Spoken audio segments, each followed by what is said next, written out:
Okay, so what if I told you that a 300-year-old book written by a Puritan pastor might just hold the key to one of the biggest problems we face in our modern work lives? Well, we're about to dive in and find out, exploring this timeless guide to faith and work. I mean, this is the tension, right? You've probably felt it. The Bible is crystal clear about not serving money. But then reality hits. Our jobs demand we spend the best hours of our day, 5 days a week, earning it. How in the world are we supposed to navigate that conflict faithfully? Turns out this isn't some new 21st century problem. Let's rewind all the way back to 1684. There's a pastor, Richard Steele, and he's looking out at his congregation full of merchants, craftsmen, shopkeepers, and he sees them wrestling with this exact same thing. So he comes up with this radical idea. What if the work you do in your shop is just as spiritual as the prayers you say in the sanctuary? And that idea led him to write The Tradesman's Calling, basically a heavenly guide for their earthly work. Now, Steele's entire framework starts with a complete reframing of what a job even is. For him, it's not just about the paycheck. No, it's something way, way bigger. He starts with what he calls the general calling. You can think of this as our main mission, the big one that's the same for every single Christian on the planet: to know God, to love God, and to serve God in everything. This is our ultimate spiritual purpose. But then, Steele adds a second piece to the puzzle, and it's just as important: the particular calling. And what's that? It's your job, your trade, your specific role out there in the world. And here's the game changer. He argues that God gave you this calling not just for you, but for the good of everyone around you, and ultimately, for His glory. All of a sudden, your 9 to 5 has a divine purpose attached to it. So how do these two callings actually work together?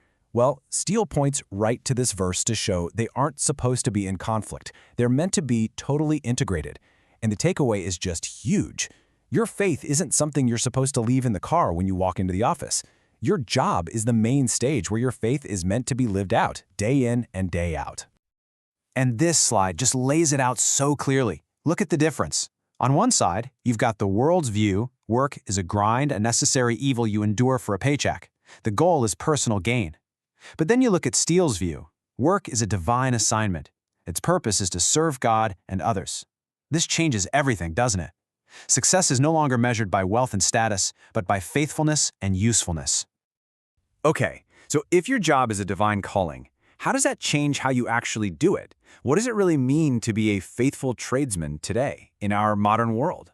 Well, Steele points out these two big spiritual dangers, like two ditches on either side of the road. On one side, there's the vice of laziness, which to him means you're just neglecting the calling God gave you. On the other side, there's the vice of greed, where you make an idol out of your calling. And that virtuous path right down the middle, that's diligence. It's about faithfully serving God inside of your calling. And we have to be super clear here. When Steele talks about diligence, he is not talking about being a workaholic. This isn't modern hustle culture. For him, it's a spiritual discipline. It's a form of worship where you wisely and faithfully manage all the resources God has entrusted to you, your time, your talents, your energy, for the specific calling He's given you. Okay, but what about making money? I know you're probably thinking it. This is where Steele gets incredibly practical. He says profit itself isn't evil. In fact, he thinks commerce is essential. But, and this is a really big but, the pursuit of that profit has to be governed by justice. It absolutely needs guardrails. And his rules aren't vague. They're super specific and down to earth. Keep your promises. Pay your people a fair wage, and pay them on time. Be honest in your dealings. Produce quality work. And this one is huge. Charge a fair and reasonable price, not just whatever you can get away with. For Steele, every single business transaction is an opportunity to either love your neighbor or to fail to. So all of this leads to Steele's final and maybe his most pointed challenge. He basically gives us a spiritual audit for our entire professional life, a test from the 17th century that cuts right to the heart of how we work today. And this is the core of it right here. This is the question at the heart of his audit. He's not asking, are you a Christian who just happens to have a job? No, he's asking, is your job itself Christian? Would the way you run your business, the way you price your goods, the way you treat your employees and customers, would all of that hold up under the perfect scrutiny of a holy God? He really raises the eternal stakes with this quote, right? I mean, he's echoing Jesus himself. He forces you to stop and think about the fact that the way you earn your living is directly, inseparably tied to the state of your soul. A business empire built on ungodly practices is, in the end, spiritually bankrupt. So how would we even know if our work passes a test like that?